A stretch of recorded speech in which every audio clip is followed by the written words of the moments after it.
오늘 보실 성경 말씀은 사도행전 2장 41절 2절을 보시겠습니다. 그 말을 받은 사람들은 세례를 받으며 이날의 신도의 수가 3,000이나 더하더라. 그들이 사도의 가르침을 받아 서로 교제하고 떡을 떼며 오로지 기도하기를 힘쓰니라. 아멘. 사도행전 2장은 교회가 창설되는 그런 순간입니다. 베드로의 설교를 듣고 3,000명이 회개를 하게 되고 예수를 영접하게 되는 이러한 놀라운 일이 시작되었습니다. 소위 초대교회는 어떻게 하나님을 만나고 난 뒤에 신앙생활을 시도했고 또 그렇게 하나님이 인도하셨는가 하는 점을 통해서 우리가 기독교의 원래 원초적인 신앙을 담으려고 여러 모양으로 우리가 연구를 하고 생각을 하게 되는데 바로 본문을 통해서 우리가 하나님 앞에 어떻게 하면은 초기의 그 신앙을 회복받을 수 있을까 생각을 하고자 합니다. 본장 38절에서 41절까지는 보면 예수 그리스도를 믿어서 하나님의 자녀 신분을 얻게 되는 상황 설명이고 42절에서는 하나님의 자녀로서 어떤 생활의 변화를 보였나 하는 것을 보여주고 있습니다. 본문 42절 중심으로 해서 교육과 기도라고 하는 주제로 말씀을 나누고자 합니다. 첫 번째는 구원을 받았다라고 생각한다면 그 다음에는 하나님의 성도된 신분으로서 삶의 패턴에 대한 그 매뉴얼을 배우고 받아야 합니다. 이것이 중요합니다.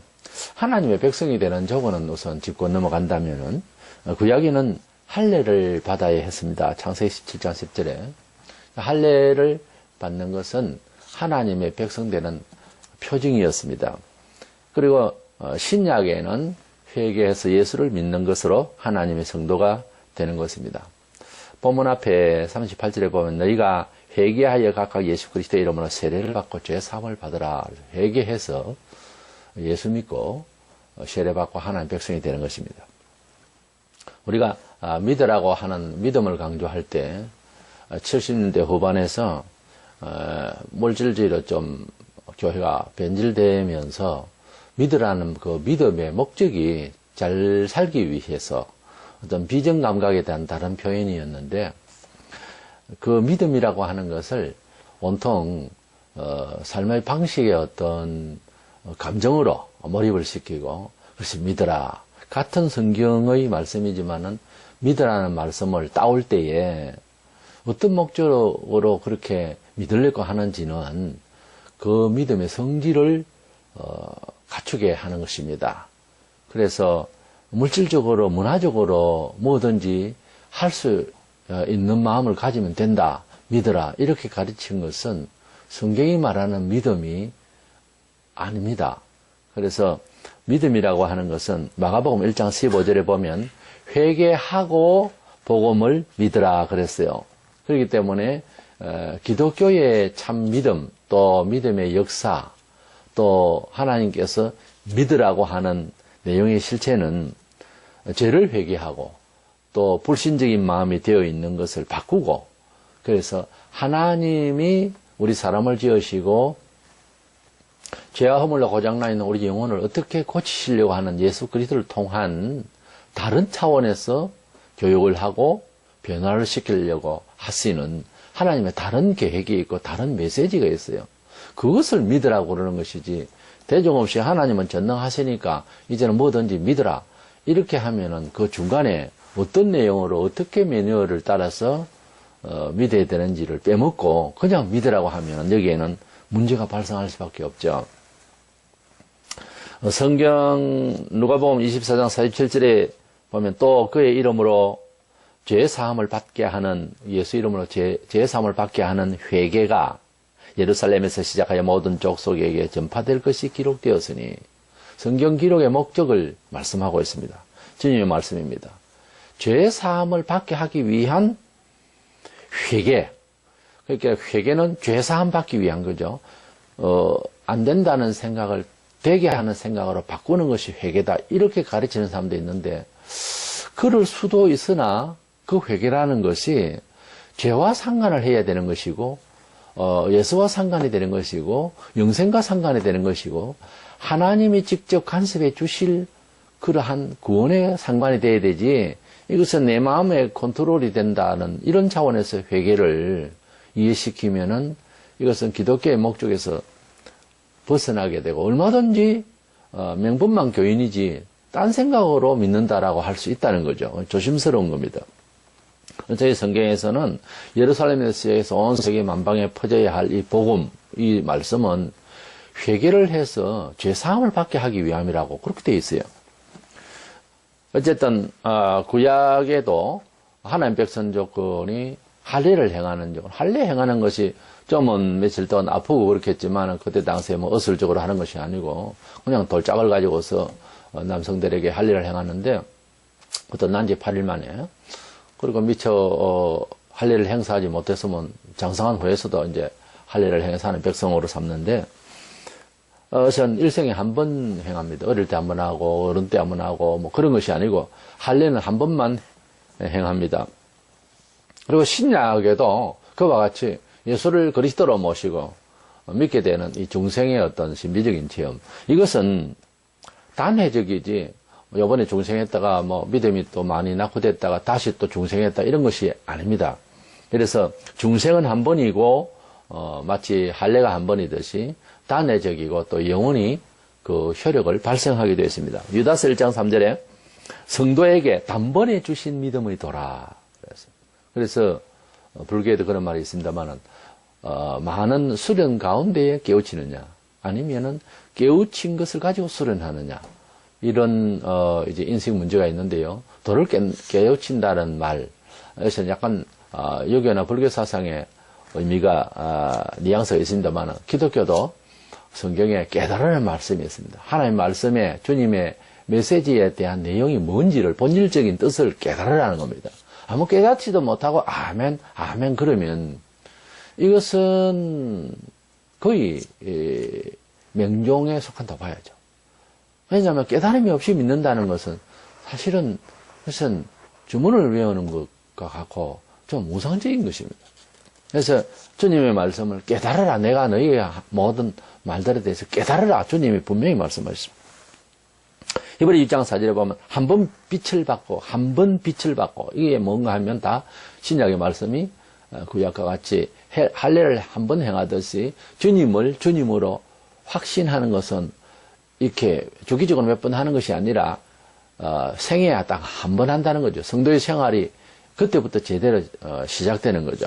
그래서 예수님은 그리스도라고 하는 것을 확인하는 시간이 개인마다 다 차이가 있습니다. 또 표현하는 것이 반응하는 것이 또 동기부여가 다들 다릅니다. 같이 중생을 다 입고 같이 다 은혜를 받고 같은 모양으로 회개하고 그렇지는 않는다는 거죠. 그래서 어떤 사람은 이제 격하게 반응을 하는 사람이 있는가 하면은 또 어떤 사람은 예수를 믿으면서 동시에 은혜와 은사를 받는 것까지도 한몫에 이렇게 되는 수도 있습니다. 예수는 저렇게 시작하는 건가? 믿는 것을 그렇게 표현될 수는 없고요. 그래서 대부분의 사람들이 예수님을 그리스도로 모시는 그런 마음이 되어서 계속해서 신앙생활을 하게 되는 자기 신앙의 긍정에 대해서 가졌으면은 하나님의 자녀로서 찬송할 수 있고 감사하고 하나님을 아버지로 부를 수 있고 또 구원 영생을 사람들에게 선전할 수 있는 정도가 됐으면은 이것은 중생한 사람입니다. 사실은 하나님의 자녀가 된 거예요. 하나님의 자녀가 아니고는 끝까지 그렇게 어떤 때는 핍박도 받고요. 그것을 이제 감당하고 하는 것은 다 하나님 자녀이기 때문에 그런 현상이 일어나게 되고 자기가 그렇게 자신을 이제 인도를 받기를 원하고 또 자기 자신은 그렇게 이해를 스스로 하게 되는 거죠. 그렇다면 하나님의 백성이 된 입장에서 그 매뉴얼이 있을 것 아닙니까? 구약 시대에는 하나님 백성으로서 살아가는 준칙이 뭐냐 하면은 십계명이라고 하는 이 계명에 압축되어 있는 모든 하나님과 애호가 삶을 어떻게 살아야 될 것에 대한 압축된 십계명을 중심으로 해서 여러 가지 이웃에 대해서 민법, 상법 다 있습니다. 이런 룰을 받았어요. 그래서 구약 성경에 말하자면 율법이 이스라엘 백성들의 삶의 매뉴얼이다 이 말이에요. 이스라엘 백성이 애굽에서 400년 넘어 그렇게 종살이 하다가 나와가지고 조상대대로 생활하는 그런 환경에서 살다 보니까 애굽의 많은 신들도 보게 되고 그런 양태를 보면서 그런 몸짓, 그런 사회적인 여러 정서 속에서 그래서 또 종노릇을 한다고 하는 것은 이스라엘이 그 압제를 하는 백성이 압제를 당하는 가운데서의 그 마음은 원래 하나님 백성으로서 세상을 당당하게 살아가는 마음이 아니지 않습니까? 그러니까 종의 노예의 마음으로 살아가는 그 마음 자체도 틀도 바꿔야 되는 거예요. 사람이 오랫동안 압제를 당하고 있으면은 자꾸만 짓눌려 있는 태도로 살아가는 게 체질이 되거든요. 본래는 하나님의 백성이 되면 그것부터 고쳐야 돼요. 우리가 삶에 여러 가지로 환경적인 요소가 좀 다릅니다만은 부유하고 권세 있는 집안에 태어난 사람은 어릴 적부터 당연히 그런가 하면서 당당함이 긍정적인 측면에 있습니다. 부정적인 측면에서 교만할 수도 있습니다만 그런 어떤 당당함, 담대함이 있어요. 또 대국의 심리라는 게 있잖아요. 이 황연적인 게 있거든요. 이스라엘 백성들이 종노릇 했거든요. 종노릇 한 것을 바꿔야 되는 거예요, 원래는. 그래서 하나님께서 조상으로부터 약속하신 젖과 꿀이 흐르는 가나안 땅에 들이키기 위해서 광야에서 40년 동안 훈련을 할 때에 하나님의 백성다움에 대한 룰을 주셨어요. 그것을 계속 훈련을 시켰습니다. 왜냐하면 가나안 땅에 가서 살려고 하는 체질을 바꾸는 과정이었어요. 우리가 예수를 믿게 되면 각 가정에 태어난 교육적 환경이나 개인적인 삶의 여러 가지 이제 경험들이 다르기 때문에 성격이 좀 다릅니다. 같은 메시지를 듣는데도 수용하는 성격이 다르고 또 하나님의 백성으로서 삶을 살아가려고 하는 그런 방식이 방금 말씀을 받았는데도 다르게 나타날 수는 있습니다. 조금 느린 사람이 있고 급한 사람이 있고 조금씩 차이들이 있습니다. 그러나 공통된 것은 우리가 예수 없을 때는 이 사탄의 종노릇이라고 이 세상의 권세에 이렇게 상대적이고 대부분 짓눌키는 이런 생활에서 이제는 이 세속의 힘, 마귀의 힘에서 이긴 어떤 당당함이 우리에게 작용이 돼야 됩니다. 그것은 성격과 교육의 환경하고 관계없이 누구나 다 세상을 이기는 당당함, 교만이라는 것이 아닙니다. 세상을 이기는 당당함이 일단 우리 마음을 지배할 수 있는 이것이 믿음의 첫째 표징이 돼야 됩니다. 예수 믿어도 늘 주눅 들고 늘 자신 없어 하고 늘 물질과 명예와 권세 앞에서 꼼짝을 못하고 이런다면 이게 뭔가 잘못되어 있는 거예요. 일단은 당당해야 되는 겁니다. 오늘 죽어도 당당해야 되는 거예요. 그래야 하나님의 백성으로서의 그런 좋은 태도입니다. 하나님께서 기뻐하시는 태도예요. 하나님의 백성으로서 이 세상을 또한 그런 정신으로 그런 의지로서 살아갈 때 방식이라는 게 있어요. 애굽식의 방식을 완전 바꾸어 놓는 구약의 매뉴얼은 바로 구약의 소위 구약 성경을 보통 율법이 그러죠. 율법대로 살아가는 그런 매뉴얼, 이 준칙이 있는 거예요.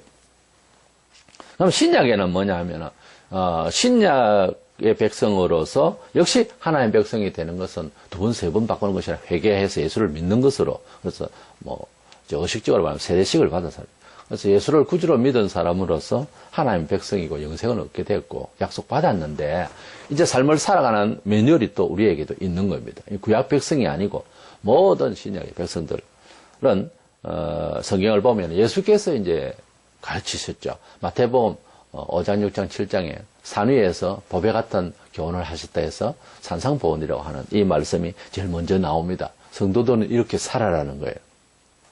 사람들이 그 산상보훈을 매우 도덕적으로 너무 윤리적으로 해석을 하려고 하는데 꼭 그런 것이 아닙니다. 그 안에도 예수의 십자가가 있고 그 안에도 영생이 있고 그 안에도 그리스도인들이 사회 문화 속에서 어떻게 살아야 되는 내용들이 자세하게 다 들어 있습니다.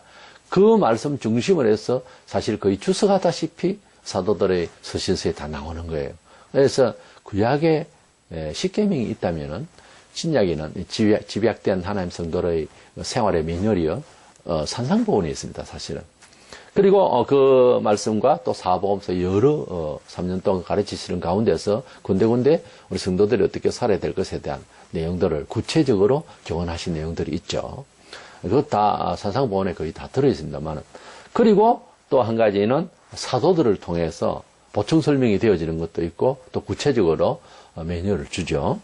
개인의 삶이라든지 가족관계, 경제생활, 그리고 사회와 국가생활, 또 사회 역할에 대해서, 또 믿음 생활에 대한 표준에 대해서 여러 가지로 이제 다 가르치고 있습니다. 그것을 하루아침 다 알 수는 없지만 가능하면 빨리 알아야 되고 들어야 됩니다. 메모를 하고 말이죠. 그것이 내 생활에 정착이 되는 것은 시간이 좀 필요하지만 우선 하나님께서 주신 매뉴얼을 먼저 받아야 되거든요. 우리가 어떤 회사에 취직을 하는 데 있어서 취직을 이제 어떻게 됐어요. 합격이 되었고 이제 기쁨이 말로 다 할 수 없는 이런 요즘 시대 같으면 더 하죠. 사실 굉장히 힘들죠. 그런데 그 회사에 입사를 하게 되면은 그 회사에 그 룰이 있을 것 아닙니까? 그거를 빨리, 그 매뉴얼을 빨리 알고 또 그 회사의 내력이라든지 전후에 대해서 여러 가지 그 정보를 많이 알수록 그 회사의 일원으로서 일하기가 쉬워지겠죠. 그리고 상관들도 더 좋아하게 돼요. 그래서 그것을 서로 교통할 수 있고 소통할 수 있는 그런 지식이 준비되어야 되거든요. 꼭 그 회사 사람같이 보이는 것, 시간이 좀 흘러야 체질이 되겠지만 알고는 있어야 되지 않겠어요? 마찬가지입니다. 하나님 나라의 백성이 됐으면 하나님 나라의 법도에 대해서, 룰에 대해서, 성도들의 삶의 패턴에 대한 이 매뉴얼을 받아야 되는 거예요. 그것 없이 믿으려고 하면은 문제가 자꾸 발생하게 됩니다. 종합적으로 말해서 하나님의 백성의 삶의 매뉴얼이 뭐냐? 베드로서 3장 2절에 나옵니다. 곧 거룩한 선지자들이 예언한 말씀과, 구약을 말하죠. 주 대신 구주께서 너희의 사도들로 말미암아 명하신 것을 기억하게 하려 하노라. 구약과 신약을 기억해라. 사복음서 사실 사도들이 다 기록한 거거든요. 그러니까 구약과 신약을 이제 읽어서 그 예언한 말씀, 또 사도들로 받아 명하신 이 말씀들을 통해서 하나님을 섬기는 룰을 받아서 살아라 하는 것입니다. 이래서 하나님과 예수님이 누구신지를 알고 우리가 제대로 믿음 생활을 해야 되겠죠. 교회를 다녀도 세월만 같이 무슨 얘기를 하면 3년이 되고 몇 년이 되고 뭐 미리 또 집 사도 되고 뭐 이렇게 하면서 내용을 모르면은 이것은 이 외인들에게, 불신자들에게 수치입니다. 우리가 사랑하고 우리가 섬기는 아버지라고 하는 분에 대해서 너네 아버지가 뭐 하는 사람이냐? 잘 모릅니다. 이게 말이 되는 이야기입니까? 그럼 너는 그 집의 자식이 아니냐? 자식입니다. 그럼 너가 아버지 뭐 하는 사람이냐? 모릅니다. 이거하고 비슷한 이야기거든요. 아니, 똑같은 이야기예요. 자식이 부모의 심정과 부모의 계획, 구체적인까지 다는 모르지만은 어떤 분인지라도 알아야 될 것 아닙니까? 내가 행동 그지에 있어서 어떤 교훈을 주시고 룰을 주시는지는 알고 나서야 자식 노릇을 하죠. 그렇지 않습니까? 예수님께서 사도에게 물으셔서 너희는 나를 누구라 하느냐? 이렇게 물으셨어요. 이런 질문이 오늘도 여전히 하나님은 하신다고 봐야 돼요. 그래서 너희는 나를 누구라고 생각하느냐? 이 질문은요, 갑자기 받은 거예요, 사실. 그 사도가 정확하게 답을 했습니다. 그래서 복되다 그러시고 하는데, 우리가 주님께서 믿으라 하고 이러니까 뭐 아무 소리 안 하고 계시는 것 같아도, 너희는 나를 누구라고 생각하니? 라고 물으신다, 이거예요. 사도에게도 물으셨는데, 우리에게 안 물으시겠습니까? 보면 앞에 40절에 보면은 또 여러 말로 확정하여 하며 권하여. 그래서 여러 말로 확정한다는 말은 메시아에 대한 자세한 설명을 해서 확신을 시켜주다 그 말 아닙니까? 그 여러 말로 확정하다 하는 이 말은 하나님에 대해서, 예수에 대해서 여러 측면에서 예수님의 일대기에 대해서, 또 예수님이 우리에게 주신 메시지에 대해서, 오시고 십자가에 못 박히시고 부활하시고 성천하시고 재림하실 예수에 대해서 자세히 들어야 되는 거예요. 모르고 믿는다는 것은 이건 처음부터 말이 안 되는 겁니다. 그래서 죄를 회개하고 첫 번째로 중심에 회개를 하고 마음의 눈이 열리고 그래서 예수님을 과연 구주라고 하는 사실을 간단하잖아요. 사도행전 2장에 설교하는 내용이 그렇게 범위가 그렇게 많지는 않거든요. 그래서 그 예수님이 나의 구주구나 하는 사실 앞에서 회개하고 이제 이렇게 성령 받고 구원을 받았단 말이에요. 그 사람들이 어쨌냐면 사도행전 2장 42절에 보면 그들이 사도의 가르침을 받았다고 그랬어요. 구원받은 자들은 사도의 가르침을 받았다고 그랬어요. 그 가르침이 또 예수를 믿다 그 소리겠어요? 아니고 예수님에 대해서, 하나님에 대해서, 우리 성도들의 삶에 대해서 적하니 가르침을 받았다. 그 내용은 안 나와요. 그래서 여러 가르침을 받았다. 구원받으라는 소리를 계속 들었다가 아니거든요, 이것은. 가르침을 받았다라고 하는 것은 예수에 대한 여러 정보와 여러 하나님이 주실 삶의 패턴에 대해서 들었다는 거예요. 그렇다면은, 우리로서 어떤, 가르침을 배우가 되고 또 배우려고 해야 되겠느냐. 우리 예수 믿는 성도로서 기본적인 생활 도리를 이렇게 가르쳐 주셨을 것 아닙니까? 처음 성도들에게 너무 깊고 복잡한 소리보다 기본적으로 불신자와 다른 패턴에 대해서 그런 준칙을 주셨을 거란 말이에요. 사도들이. 하나님을 사랑한다고 할 때 어떤 원칙이라는 게 있습니다. 우리가 무엇에 대해서 관심을 가지면 그를 주목하게 되고 사랑하게 되고 아끼게 되고 그렇게 되겠죠. 그래서 하나님을 사랑한다라고 할 때는 하나님에 대해서 관심을 가진다고 하는 것 아닙니까? 하나님을 사랑하는 것에도 사실은 원칙이라는 게 있습니다. 일반 사회의 사랑에도 뜻이 있어야 되는 것이 원칙이 있는 것입니다. 고린도전서 13장 6절에 보면 사랑은 진리와 함께 기뻐하고 그랬어요. 그래서 사랑은 감정으로만 움직이는 것이 아니고 사랑은 원칙이 있다는 거예요. 법이 있다는 거예요. 진리가 있다는 거예요. 감정대로 움직이다가 문제를 발생하잖아요. 아무리 내 감정에 사랑이 가고 이래도 꽃이 이렇게 있는데 또 어떤 물건이 있는데 사랑이 간다고 해서 둘중 가져갈 수가 없잖아요. 원칙이라는 게 있단 말이에요. 그래서 원칙을 벗어난 사랑은 사랑이 아닙니다. 파괴죠. 서로가 파괴를 받는 거예요. 그래서 하나님을 사랑하는 것도 마찬가지예요. 하나님을 사랑한다고 하면 막 떠들다가 나중에 지금 현재 교회가 절반을 줄어버렸어요. 이 왜 그랬냐면 하나님을 사랑하는 준칙이 하나님을 사랑하는 매뉴얼이 안 맞았던 거예요. 엉뚱한 소리를 하는 거예요.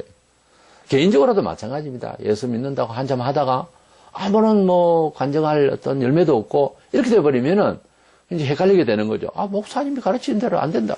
그것은 잘못 가르쳤든지 아니면은 잘못 받았든지 둘 중에 하나입니다.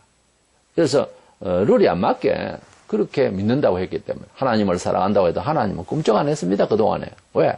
진리와 함께 기뻐하지 않는 그런 태도로 믿는다 하는 것은 하나님이 우상도 아니고 진실한 분인데 요한일서 5장 3절에 하나님을 사랑하는 것은 이것이니 우리가 그의 계명들을 지키는 것이라. 계명들이라고 했기 때문에 사랑하는 것이라든지 이런 식으로 예수를 구주로 믿는 것이라든지 이런 명제를 설명이 되는 것이 아닙니다. 하나님을 사랑한다는 그의 계명들을 지킨다는 말은 그의 교훈들을 지킨다는 것 말이에요. 당연한 이야기죠.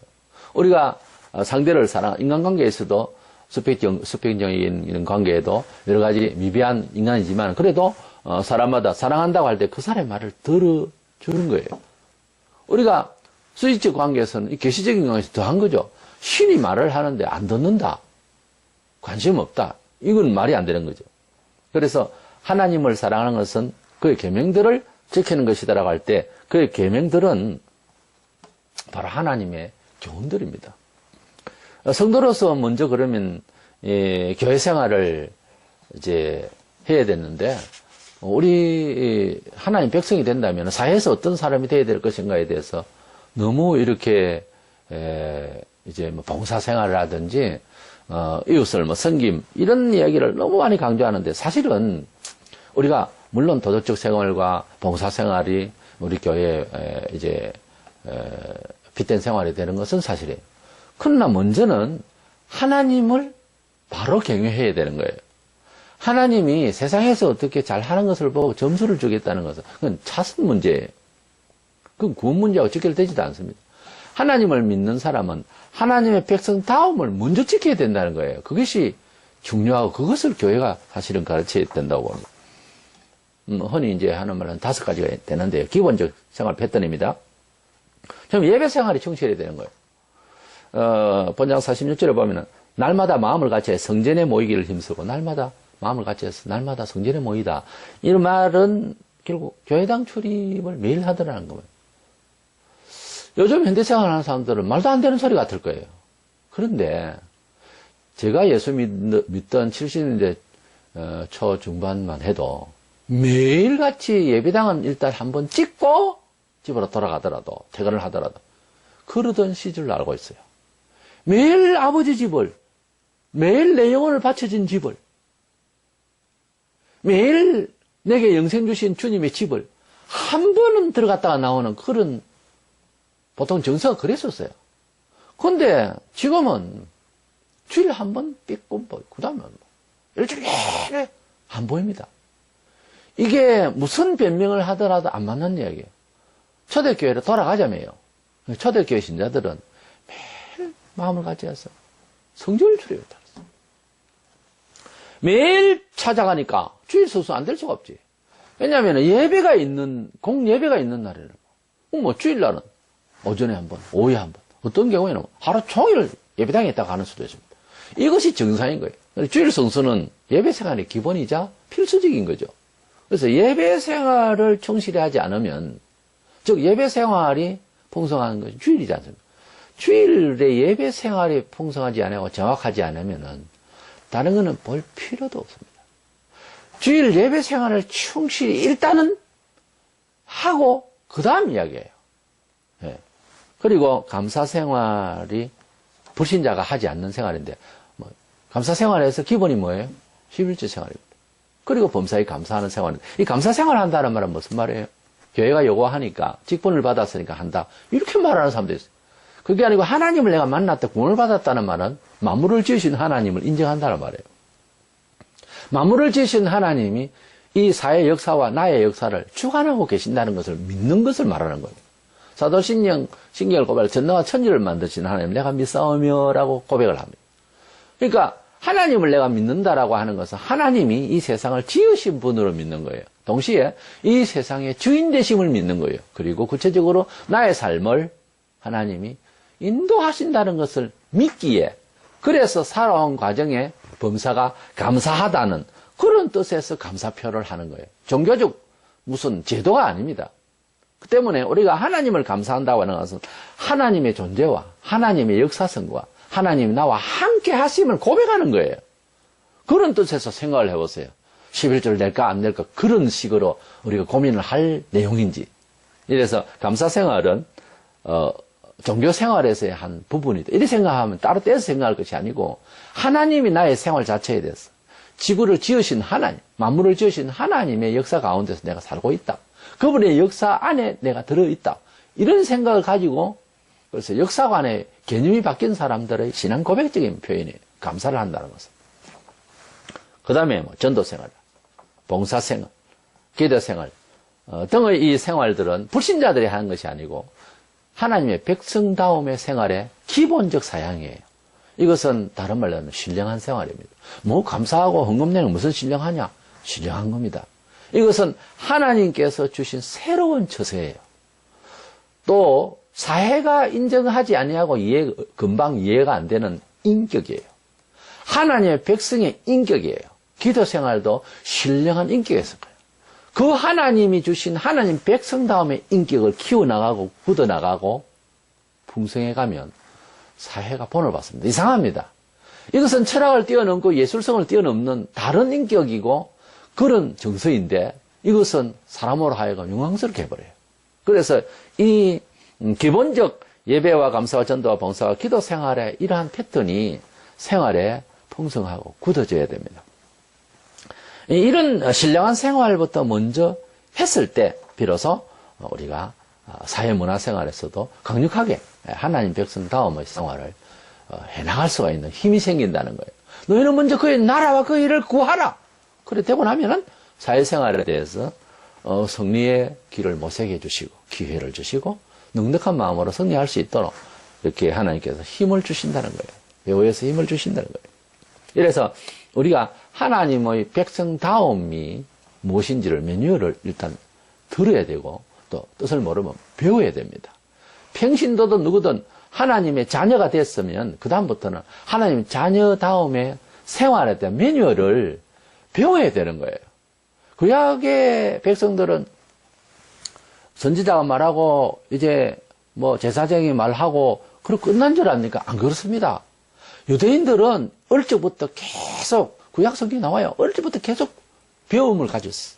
그래서 어머님의 품에서 두세 살부터 시작해서 품에 안겨서 그 탈무드를 배우고 그랬다 하잖아요. 그 뒤에도. 그래서 하나님의 백성들은 계속 배웠습니다. 어릴 적부터 계속 배웠어요. 하나님의 백성 다음에 대한 교육이 돼야 되는 거예요. 우리나라 같은 경우에도 국사에 대해서 책이 없으니까 애국심이 없잖아요. 배워야 하는 거예요. 근거를 챙기고 그리고 어떻게 조국을 생각해야 된다는 것을 어릴 적부터 가르쳐야 애국심이 생기지. 효도 그렇다고 하잖아요. 효가 뭔지를 태어나서 저절로 아는 것은 잘 없습니다. 가르쳐야 된다 하잖아요. 이렇게 하는 것이 효니라는 것을 가르쳐야 효를 할 수 있지. 그렇지 않는다면 조금 어렵죠.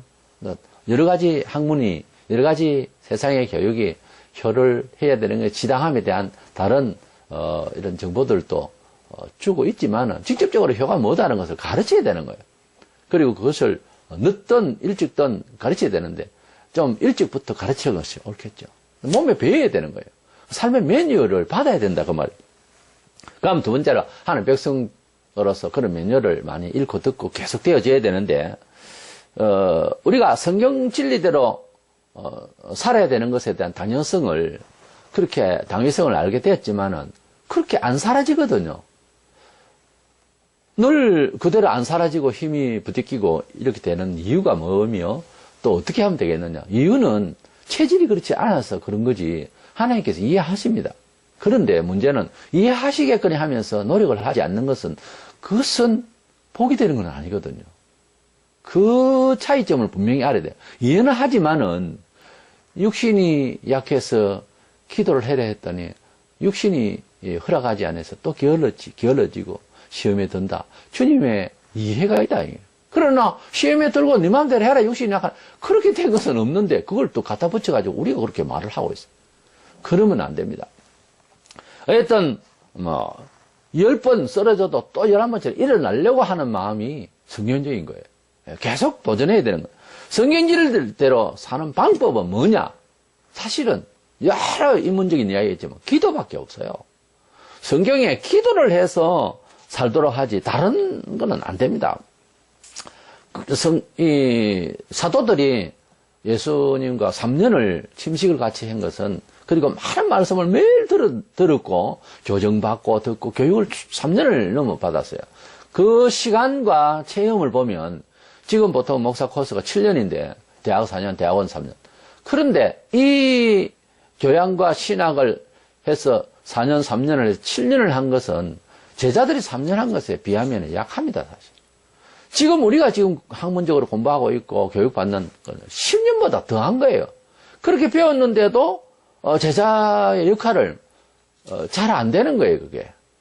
그리고 예수님께서 성천하시고 그리고 제자들은 주님의 유언대로 기도해서 성령의 충만함을 받고 나니까 전에 말씀하신 대로 진리가 생각나고 담대해지고 목숨 걸고 복음을 전파하고 능력까지 나타나는 이런 현상이 있었는데 그 오순절날 성령 충만 받고 난 뒤에부터 생활하는 것이 기도 생활을 아예 정해놓고 했어요. 그래서 사도행전의 사도들이 복음을 위해서 수고하는 능력을 발휘하는 이런 내용은 사복음서에 예수님 땅에 계실 때 사복음서 시절 3년 동안 지내던 그들과 큰 차이점이 있다면 다른 건 없습니다. 오히려 사복음서 시절에 예수님과 함께 있을 때에 더 많이 배웠죠. 배우는 거는. 그렇지만은 기도를 그렇게 하질 않았어요. 그런데 사도행전부터는 기도를 그렇게 하는 사도들이었습니다. 그 차이점은 기도밖에 없었어요. 배운 것도 3년 동안 다 배웠으니까요. 그 다음에는 또 모여서 또 가르치는, 그것은 평신도들을 가르치는 거예요. 그런데 부름받아서 사역자 되는 사람이 또 배우고 그런 건 없어요. 물론 우리가 공부를 하고 신학의 흐름에 대해서 맥을 잡기 위해서는 또 방어책을 위해서 또 배우기도 하고 준비도 해야 되겠지만 우리 성도들은 많이 배워야 됩니다. 매너를 모르면. 근데 성도들도 배워도 그대로 생활할 수 있도록 하려면 또 기도의 모임이 잦아야 됩니다. 한 번 배우면 두 번 기도를 해야 되는 거예요. 안 그러면은 머리에 가득 실어놓은 것은 대단하거든요. 뭐 큰 사전이 들어있는 것 같아요. 예수에 대해서. 근데 진작 쓰는 것은 두 마디도 안 된다면 이게 보통 문제가 아니잖아요. 기도를 하면은 막 자기가 알고 있는 것이 잊어버렸던 것 다 나오게 돼 있어요. 그래서 기도하는 생활이 너무 중요합니다. 본문 42절에 오로지 기도하기를 힘쓰니라. 초대교회 교인들이 오로지 기도하기를 힘쓰니라. 오로지라는 말, 포르스카르테레오라고 하는 말은 그 자리에서 변함없이 한 장소에서 지속적으로 이런 뜻입니다. 이게 가만히 그 자리에 있다. 지속적으로 거기에서 있다. 한 자리에 한 장소에 계속적으로 있다. 오로지라는 말이 그 말이에요. 그러니까 꼼짝없이 기도한다 그 말이에요. 기도할 때는 막 아무 생각 없다는 거예요. 딱 하나님 앞에서 기도해서 이제 은혜를 받고 주신 교훈대로 살려고 노력했다는 거죠. 20세기 말부터 막 쏟아진 여러 인문적인 성경 연구 모임도 많았고 연구 도서가 참 많이 나오고 21세기에 와서는 아주 거의 첨단적입니다. 인터넷을 통해서도 매일같이 쏟아지고 좋은 글들이 많이 있습니다. 그런데 신앙생활은 점점 떨어집니다. 왜 이럴까요? 이것은 기도를 부족해서 그래요. 기도가. 지금 최근 들어서 성경 연구 모임 세미나가 과거보다 굉장히 많습니다. 조금 기회만 하면 배울 것이 너무 많습니다. 그런데 연구를 많이 한다고 믿어지는 것은 아닙니다. 그렇게 또 살기도 더 어렵습니다. 어떻게 보면 너무 많이 알면은, 한목에 너무 많이 알아도 힘들어요. 왜냐하면 생각은 뻔해지니까 더 머리가 아파요. 배웠으면은 그대로 살 수 있고 효과를 발휘하는 체험을 하고 재미를 봐야 될 것 아닙니까? 그러려면은 고통스럽지만은 기도를 해야 됩니다. 시간을 내야 되죠. 기도도 거의 노가다 수준이에요, 사실. 기도를 해야 됩니다. 몸이 아프고 바쁘고 여러 가지 어떻고 해도 무조건 기도 시간을 만들어야 돼요. 적어도 아침에 기도를 시작하고 취침 전에 기도로 하루를 마쳐야 됩니다. 그 정도는 돼야 되는데 바쁘다고 후다닥 그냥 회사 직장 따라 그럼 저녁에 그냥 그냥 쓰러지고 이러면은 그걸 하나님께서 보시고 자기 마음대로 산다고 있는 이 모습을 보시고 얼마나 섭섭하시겠느냐. 그래서 아침에 기도로 하나님께 부탁하고 의지하고 저녁에도 또 기도하고 그렇게 기도 생활로 시작을 하고 마무리를 하는 이런 삶이 지속돼야 되고 또 정오에도 기도하고 그래서 하나님께 기도함으로써 살아야 되는 것입니다. 하나님을 잘 믿으려면은 오로지 기도하는 가운데서 결국은 하나님에 대한 삶의 양식의 지식대로 안 사라집니다. 결국 성령님이 인도를 받아야 됩니다. 그것은 특수한 사람이거나 기도원에 가서거나 이래가지고 되는 것이 아니고 성령께서 어떠한 성도든지 직분하고 관계없이 감동하게 되어 있습니다. 이미 성령으로 중생함을 받은 하나님의 백성이 된 사람은 그렇게 자처하는 사람은요 성령님이 언제든지 감화할 수가 있습니다. 어떻게 할 때요? 기도할 때. 기도하면 우리 마음에 찾아오십니다. 이미 무엇을 아는 이상 아무것도 모르면 곤란하지만 하나님 뜻을 아는 이상 14장 26절에 성령거가 내가 너희에게 말한 모든 것을 생각나게 하시리라. 들은 바가 없는데 무슨 생각이 납니까?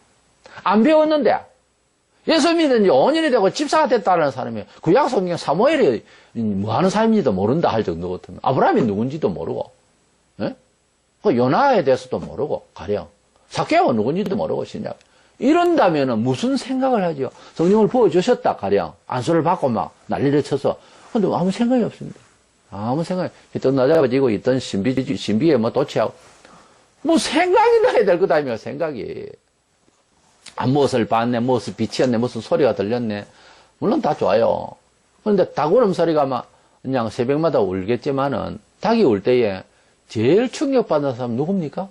베드로입니다. 베드로는 들은 말씀이 있거든요. 너 나 부인하게 될 것이다. 너 연약함을 내가 잘 알지. 그러면서 말씀하신 것이 닭이 우니까 다른 사람은 닭이 다 새벽인가 보다 그렇겠죠. 모든 울림, 모든 어떤 신비적인 체험, 어떤 일들이 우리 교인들이 있을 수가 있는데요. 그 신비 자체만 이야기하지 말라고요. 그건 아무 소용없는 이야기예요. 어떤 내용을 봤을 때 무슨 그림일까? 이 환상은 무슨 뜻일까? 이것을 물어봐야 돼요. 하나님 앞에. 그리고 대부분 기도하는 가운데 혹은 신앙생활 하는 가운데 또는 특별히 그 고난한 가운데 있을 때라든지 아주 지루할 정도로 그렇게 힘들 때에는 어떤 다른 그 하나님 인도하심의 어떤 그림이 있을 수가 있어요. 꿈으로도 혹 있을 수가 있고요. 그랬을 때는 어떤 하나님의 메시지가 이해가 되어져야 되는 거예요. 그 자체가 중요한 건 아니거든요. 그래서 메시지가 이해가 되어졌을 때 비로소 그 환상도 가치가 있는 거예요, 사실은. 생각이 나야 돼요. 요한 16장 13절 진리의 성령이 오시면 너희를 모든 진리 가운데로 인도하시리라. 성령을 받았다, 뒤집어졌다, 뭐가 보인다. 하나 중요하지 않습니다, 그거는. 안 뒤집어져도 기도하고 집회에 참석했더니 오늘부로 다시 더 하나님의 말씀에 전념하고 주의 뜻대로 살고자 하는 그런 간절한 거룩한 마음이 생기고 구별된 마음이 생겼다. 그거 바로 된 거예요. 바로 믿은 거고 바로 은혜를 받은 겁니다. 그렇게 되는 거예요. 성경적으로 그렇잖아요. 성령이 오시면 주님의 교훈이 역사된다는 거예요. 사도행전 이후로 성령의 충만함을 받고 사도들과 그것도 새로운 기독 성도들이 된 사람들이 은혜를 막 받아가는 과정에 있어서 새로운 계시로 성경을 쓴 건 아니거든요. 사도들이 하나님의 말씀이 기억나고 그래서 그 말씀을 가르치니까 은혜 받은 사람들도 다시 이제 하나님 뜻을 또 배우고 하니까 또 생활하니까 또 하나님의 진리 이미 받은 그 진리대로 사라지더라는 거예요. 그것이지 다른 계시를 받으려고 이상한 교조가 되고 이거는 이제 문제가 있는 거죠. 그래서 성령을 받으면은 주님이 이미 주신 말씀이 기억나게 된다는 거예요. 그대로 컨트롤 된다는 거예요. 얼마나 신기하고 감사합니까? 그래서 성령 충만 따로 있고 성경대로 삶을 충실히 하고자 하는 생각과 따로 있는 것이 아닙니다. 성령 충만은 하나님 말씀대로 살고자 하는 거하고 똑같이 동행을 합니다. 그래서 성령 충만이 따로 있고 그래서 기도원 가서 기도하고 집회에 가서 안수받고 그 다음에 성경대로 사는 것은 따로 배우고 그게 그렇게 되는 게 아니라니까요.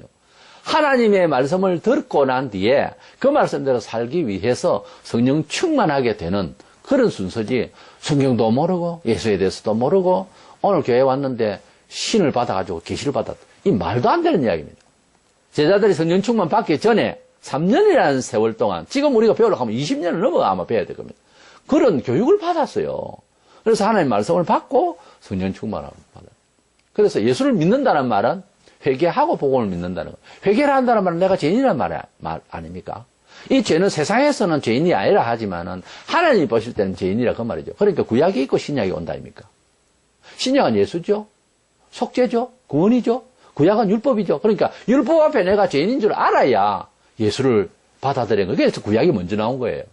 그래서 하나님 앞에서 죄인이라는 것을 가르치는 게 율법이라고 그랬잖아요.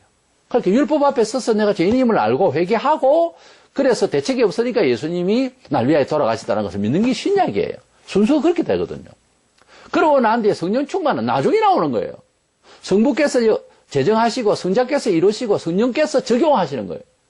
그러니까 성령의 충만함을 받는 것은 처음에는 성령의 감동을 받는 1차적으로 중생시키고 예수를 구주로 믿어지는 눈이 열리게 하고 심령이 변하고 오고 생각지도 않던 도덕 심리가 일어나서 막 회개하고 눈물을 그럴 수가 있습니다. 그 다음은 하나님 성도로서 살아가기 위해서는 매뉴얼을 받아서 살 수 있도록 하면 들어야 되는 거예요. 내가 첫 번째 먼저 말씀드린 대로 들어서 알아야 되는 거예요. 아무것도 모르고 풀 다니면 성령 충만. 그 성령 충만하면 뭐 하게요? 휘떡 넘어지면 뭐 할 겁니까? 지금 주의 뜻을 알아야 넘어지든지 무엇이 보이든지 할 그 매뉴얼대로 살려고 하는 힘이 생기게 하는 것이지 성령 충만은. 사도들이 성령 충만 받아 다른 계시를 받습니까? 아니지 않습니까? 성령 충만 받고 난 뒤에 예수를 증거했잖아요. 3년 동안 배운 거. 배우지 않는 건 말 안 했어요. 배운 거를 말했단 말이에요. 그러니까 제가 산상수훈의 내용이 신약 전체에 다 주석하고 있는 거예요, 사실은. 그래서 우리가 성령 충만을 받기 위해서 뭐 특별한 집회 이게 좀 중요한 게 아니고 성경을 또 가만히 앉아서 연필 통통통 두드리면서 배우는 것이 아니라 듣고 배웠으면 그대로 살 수 있도록 성령께서 역사하시도록 기도를 해야 되는 거예요. 성령 충만하다면서 성경 진리를 벗어나는 엉뚱한 소리를 한다든가 성령님이 가만을 받다라는 교수가 강의를 이상하게 한다든가 성령 충만을 받고 지혜를 받았다는 사람의 서적이 불건전한 소리를 한다든가 그건 성령님의 역사가 아니에요. 성령님의 충만을 받으면은 신비주의며 이단적으로 나가는 것이 아니고 성경을 집착해서 성경대로 살도록 하는데 권유하게 됐습니다. 자기 자신이 그렇게 컨트롤받게 돼 있다는 거죠. 그게 성경적인 거예요. 성령을 받으면은 생각나게 해서 뭘 들은 게 생각나죠.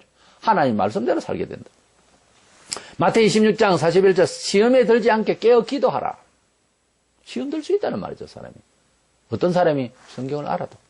이게 지금 불신자복 한 소리 아니거든요. 성경을 알아도 하나님 자녀라는 명분을 가진 자라도 죄는 지을 수 있다는 거죠.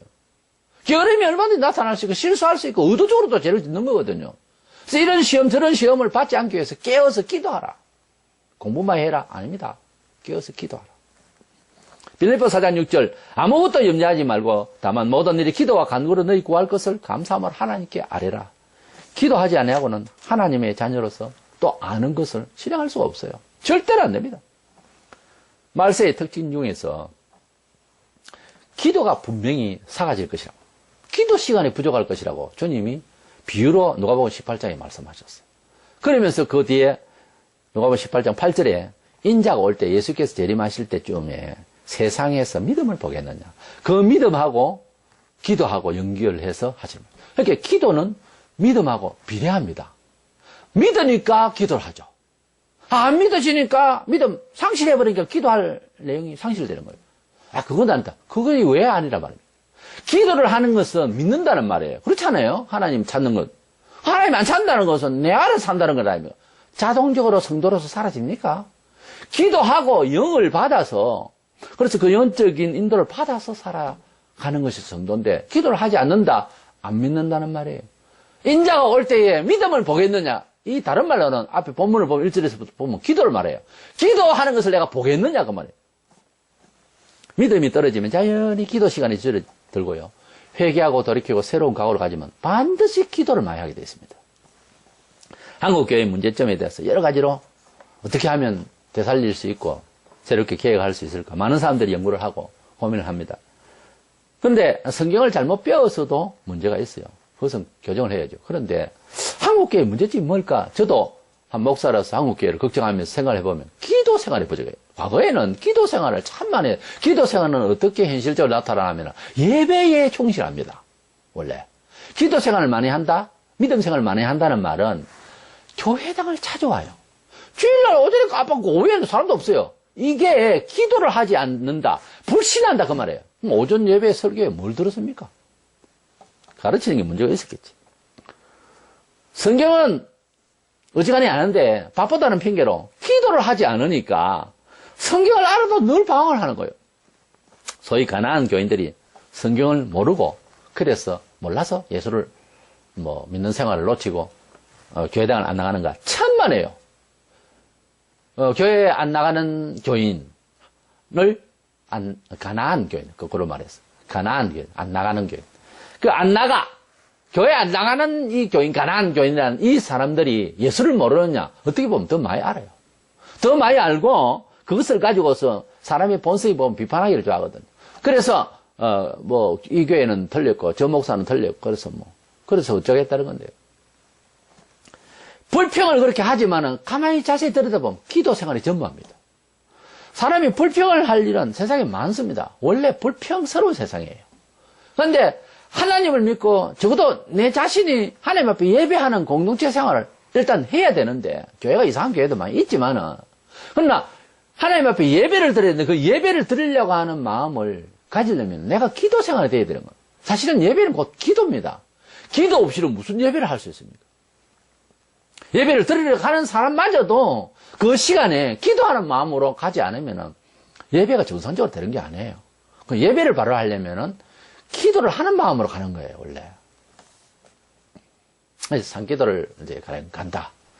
제가 초기에 내 은사님 되신 분하고 이제 기도를 산을 올라가는, 성터를 올라가는데, 거기에 올라가면 좀 가파릅니다. 그래서 거기에 대해서 이제, 빨리 올라가고 힘차게 올라가는 거기에, 뜻을 다했어요, 저는. 그래서, 올라가서 이제 앉아서 기도하리라.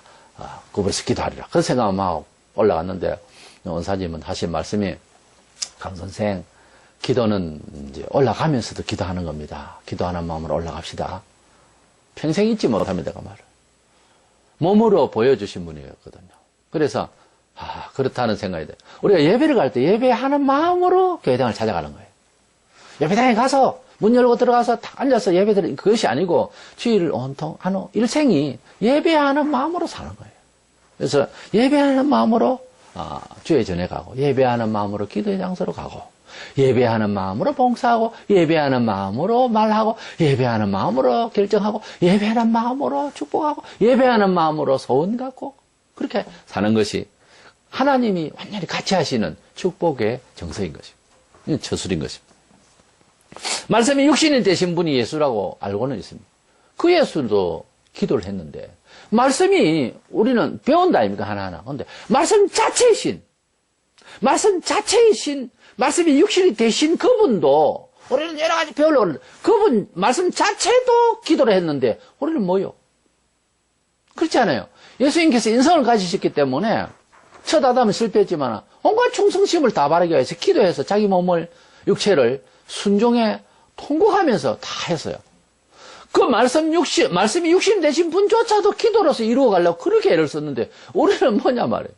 기본적으로 사양이 잘 안 되는 인간이에요. 그래 놓고 기도를 안 하고 어떻게 하겠단 말이에요. 사고칩니다.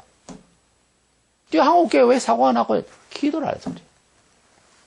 성도의 명분으로 살려면 하나님 명하신 교훈을 들어야 되고요. 또한 신앙생활을 한다는 것은 사실은 기도 생활입니다. 기도 생활이 많지 않으면은 아무리 배워도 안 돼요. 그 배운 거, 책 읽은 거, 그거 며칠 안 갑니다. 그리고 교만해져요. 뭐 배웠다, 안다, 그거 가지고. 그래서 기도를 해야 됩니다. 그래서 우리 초대교회, 우리의 표상인데, 이 성도들은요, 사도들에서 배웠어요. 교육을 받았다는 말이죠. 교육뿐입니까? 매일 모여서 기도했더라고요. 그래서 교육을 받는 것과 기도는, 거의 같이 가야 됩니다. 근데 너무 교육만 받는 것은, 무리예요. 뭐 살지도 못하고, 그렇게 뭐, 애쓸 수 있는 힘도 못 준다면 책장에 책을 꽂아놓으면 뭐 하겠습니까? 그렇지 않습니까? 필요 없는 살을 다이어트 하듯이 우리가 책도 뭐 많이 읽고 많이 간직하는 게 중요한 게 아니지 않습니까? 꼭 필요한 중요한 책만 가지고 있으면 되는 겁니다. 그래서 책이라는 것이 좀 더 좀 사전적이고 말이죠. 이런 책만 갖추면 되는 것이지. 그 너무 또 성도의 집에 평신 돌아도요. 책도 없고 뭐 성경책 하나만 달랑 있고 이러면 또 그것도 그래요. 그래서 교양서적도 있어야 되겠고 하지만은 결국 교육을 받고요. 알아야 되는 거예요. 평신도도. 직분이 중요한 게 아니에요. 알아야 돼요. 직분 그만큼 품위가 있을 때 그만큼 책임질 수 있는 그런 신령한 지식도 갖춰야 되는 거예요, 원래. 그래야 그게 점잖은 거지. 그리고 기도 생활을 또 그만큼 해야 되는 거예요. 이래서 우리가 교육을 받고 동시에 기도를 했던 초대교회 신자들을 우리가 본받기를 원하면서 우리가 배운 것 있는 만큼 성령께서 역사하실 수 있도록 기도를 많이 하는 저 여러분 되시기를 축원합니다.